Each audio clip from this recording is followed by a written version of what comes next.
Everyone. I'm so excited to be here with all of you. This is an opportunity for all of us to kind of retract and be within ourselves, our own spheres, continue our learning quests, continue all the activities that we did before, except that we are socially distanced. What an opportunity for us to not explore the outside, but dwell within oneself and really understand ourselves. When I look at nature, cast my eyes around, I see that bird flying alone. I planted a magnolia tree in my garden, and it seems like it's growing fine, and it's growing, in fact, with fresh blossoms and looking even taller than ever. And that is what man should remember. It does not matter the life that was fragmented. We were all over the place doing all the things that we wanted. Anything that we willed, we got at a snap of a finger. Now everything is restricted. Can you believe someone coming to my home with a gift and leaving it outside, and I open it and I find tissue papers? Who would have believed in a country like America we'd be like this? Well, this is nature's way of teaching us that we have to learn to be simple, living with simplicity, learning to look at each other in a home and coming together, bonding together, spending more time with children and grandchildren, spending more time with students on Zoom sessions. In fact, I find these Zoom sessions are absolutely fantastic. I should say the word fantabulous. Because whereas in a classroom of about 15 students, some of the girls would recede to the back. Now I see each of them is in a grid. Each has her own place. And she's able to perform, and I can minutely watch and correct. What a splendid time. A time to go into your kitchen and take your time to cook. A time to go outside in your garden and smell the roses. Looking at the blossoms, there's an outburst of these blossoms, and they're so colorful, so beautiful. I love that. In addition to that, I thought this would be a great way of asking my students to come into their performance or practice platforms and let us all viewers, including their teacher, have a peek of how they are practicing. Isn't that great? So this is what we are doing. It's just small bite-sized sessions of about maybe 2 minutes, 3 minutes. But whatever they've learned in the classrooms, they are trying to perfect it in their practice spaces. And we want to watch that.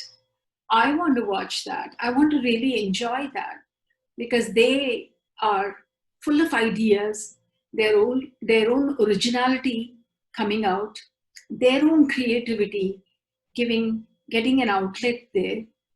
And at the same time, adhering to the wonderful framework of Bharatanatyam. Remember my classroom at Rajarajeswari, where Guru Govindraj Pillai was teaching us. And he was teaching a few of us the Shabdam Sarasijakshalu, Jalaka Madi, Taruna Muna Neevu. And that one speaks about the beautiful gopikas going to the riverfront, to the river Yamuna, with their pots on their heads. As they are walking, obviously they're swinging their hips and they're swinging their arms. And while I really started enjoying that walk, because I had been influenced a little bit by Odissi by that point, I started shaking my hips and walking. My Guruji said, "No, that is not Bharatanatyam. Where are you bringing this from?" He said, "In Bharatanatyam, keep your shoulders and your hips intact. Don't move it around, don't sway it around. It is not a drama art. It is very subtle. Anything that you do, any kind of an expression that you do, is beautifully brought in milder tones with subtlety and a depth, the ability to hold, to restrain yourself from doing the next thing immediately.